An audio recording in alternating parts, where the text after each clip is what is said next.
پیارے بچوں، جماعت اول کی اسلامیات کی ٹیچر مس حاجرہ ناز آج آپ کے لیے سبق نمبر 4 اللہ تعالیٰ کے نبی کے ساتھ آپ کو میں جوائن کر رہی ہوں۔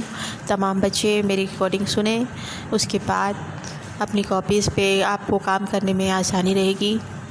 پیارے بچوں، آج تک ہم نے 3 سبق کے سوال جواب اسٹڈی بیک 1 میں جو دیے گئے تھے وہ کیے، جو کہ آپ لوگوں تک پہنچائے، اور آپ نے امید ہے کہ وہ تمام کام کر لیے ہوں گے۔ لیسن نمبر 1، 2 اور 3 آپ لوگوں کو میں نے بھجوا دیے ہیں۔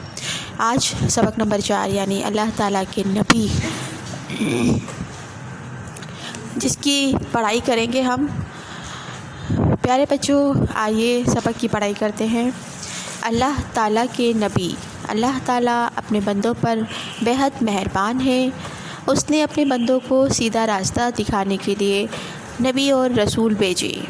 نبی اور رسول اللہ تعالیٰ کے خاص بندے ہوتے ہیں۔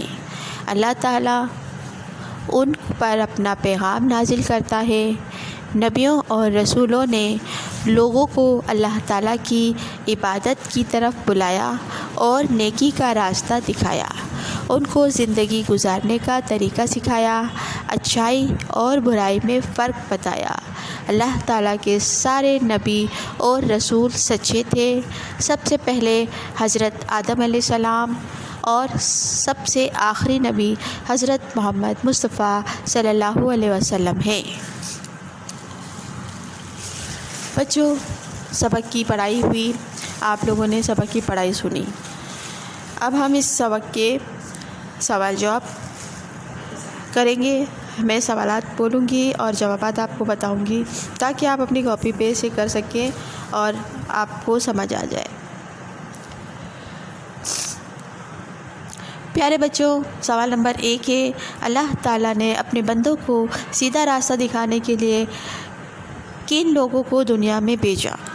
جواب، اپنے بندوں کو سیدھا راستہ دکھانے کے لیے اللہ نے اپنے نبی اور رسول بھیجے۔ سوال نمبر 2، نبی اور رسول کون ہوتے ہیں؟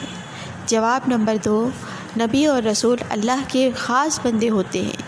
سوال نمبر 3، سب سے پہلے نبی کا نام بتائیں۔ جواب، حضرت آدم علیہ السلام۔ سوال نمبر 4، سب سے آخری نبی کا نام بتائیے۔ جواب، حضرت محمد مصطفیٰ صلی اللہ علیہ وسلم۔ سوال نمبر 5، چند مشہور فرشتوں کے نام بتائیے۔ جواب، حضرت یونس علیہ السلام، حضرت عیسیٰ علیہ السلام، حضرت موسیٰ علیہ السلام، حضرت ابراہیم علیہ السلام، حضرت ایوب علیہ السلام۔ سوال نمبر 6، حضرت ابراہیم علیہ السلام کو کس نام سے پکارا جاتا ہے؟ جواب، حضرت ابراہیم علیہ السلام کو جد الانبیاء یعنی نبیوں کے دادا کے نام سے پکارا جاتا ہے۔ پیارے بچوں، سوالات اور جوابات آپ نے سنے، جسے آپ اپنی کاپیز پہ لکھیں گے۔ امید ہے کہ آپ کو سمجھ میں آ گیا ہوگا، اور اسٹڈی بیک میں آپ نے یہ تمام کام موجود ہے، دیکھیں اور کریں۔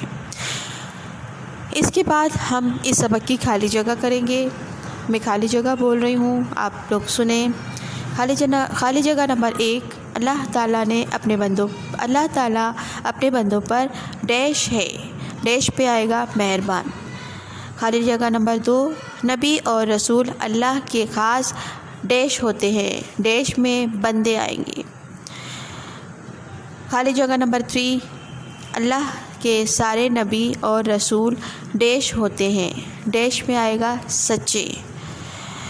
خالی جگہ نمبر 4، سب سے پہلے نبی ڈیش ہے، ڈیش میں آئے گا حضرت آدم علیہ السلام۔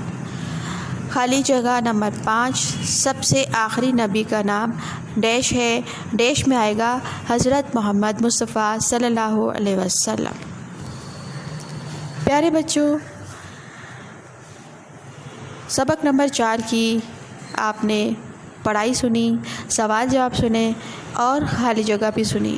اسے آپ اپنی کاپیز پہ لکھیں۔ اس کے علاوہ سورہ اخلاص اور سورہ کوثر بما ترجمہ آپ نے اپنی کاپی میں لکھنا ہے۔ جن بچوں کو سورہ اخلاص اور سورہ کوثر کا ترجمہ کتاب پر نہیں ملے تو برائے مہربانی وہ نیٹ سے نکال سکتے ہیں یا قرآن کے اندر موجود ترجمے کو کاپی کر سکتے ہیں۔ ادروائز اگر آپ کو ترجمہ نہیں مل رہا تو آپ صرف آیت ہی اتار سکتے ہیں۔ ہمارے پیارے نبی کی پیاری دعائیں جو کہ آپ کی کتاب میں موجود ہے اور اس کا ترجمہ بھی ہے، آپ اپنی کاپی پہ لکھیں گے۔ جن بچوں کو ترجمے نہیں مل رہے آیتوں کے تو وہ ترجمہ نہیں لکھیں، اگر وہ نیٹ سے نکال کے لکھ سکتے ہیں تو ٹو گڈ، ادروائز اس کی ضرورت نہیں ہے، آپ پریشان مت ہو۔ یہ میں نے آپ لوگوں کو بار بار کہا ہے، کتاب میں دیے گئے دعائیں جو کہ صفحہ نمبر 25 اور 26 27 پر موجود ہے۔ مثال کے طور پر سو کر اٹھنے کی دعا، مسجد میں داخل ہونے کی دعا، مسجد سے باہر نکلنے کی دعا، بیت الخلاء میں داخل ہونے کی دعا، بیت الخلاء سے باہر نکلنے کی دعا، چیخ آنے کی دعا اور چیخ سننے کے والے کے جواب کی دعا، یہ تمام دعائیں آپ کی کتاب میں موجود ہیں۔ آپ اس کتاب میں سے لے کے ان دعاؤں کو لکھیں۔ ترجمہ لکھ سکتے ہیں تو اچھی بات ہے کہ آپ ترجمہ بھی لکھیں۔ ان تمام ترجمے کے بعد آپ اپنی کاپیز پہ یہ دعائیں لکھ سکتے ہیں، کاپیز پہ کتاب کے اندر سے دیکھ کر۔ سرگرمی صفحہ نمبر 22 اور 23 کو کتاب کے اندر سے دیکھ کر کاپی میں لکھنا ہے۔ امید ہے کہ آپ کو یہ اسٹڈی بیگ سمجھ میں آ گیا ہوگا اور یہ آپ کے مڈ ٹرم تک کا کام ہے اور اسلامیات کا یہاں آپ کا کام مڈ ٹرم تک کا مکمل ہو گیا۔ امید ہے آپ کو سمجھ آ گیا ہوگا۔ تمام بچے اپنا کام مکمل کریں اور مجھ سے آ کر چیک کروائیں۔ شکریہ، اللہ حافظ۔